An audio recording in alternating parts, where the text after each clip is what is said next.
tell me, where is the new history and what is the new history you tell today with Moncler Gamme Bleu? Well, I wanted to first off introduce my Gamme Bleu woman. And I think that was very important. And really approaching it the same way as I started the men's, with a real tailoring point of view.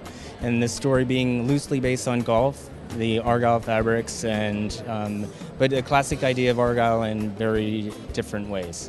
And then set in this conceptual gentlemen's and gentlewomen's club.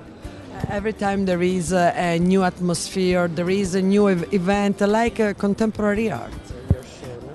Well, I love to make clothes, but I do love to give it a story, and I don't like to fall into how everybody else does or approaches fashion. What is library to tell about the handmade, the classic tailored? Yeah, the classic idea when I think along with the Argyle fabrics and also just to I think I approach Gamme Bleu and Moncler from an intellectual point of view and how I can interpret it intellectually, and I think this plays into that. Thom, tell me, what is your point of view about this exceptional boom in stock exchange about Moncler? Why about you? What is about you the idea of a customer about Moncler? Well, I think it really comes to how focused Remo has been with Moncler and how he's had such a clear idea on what Moncler is and what the future is, and I think it all comes down to Remo. That's it. Yeah.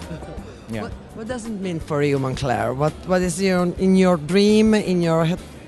I think it's a company that takes risks. It does things really well. Everything is done almost perfectly.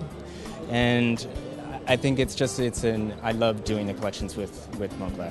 And last question, please show me the highlights for women's and for women's highlights, men's highlights for the next season.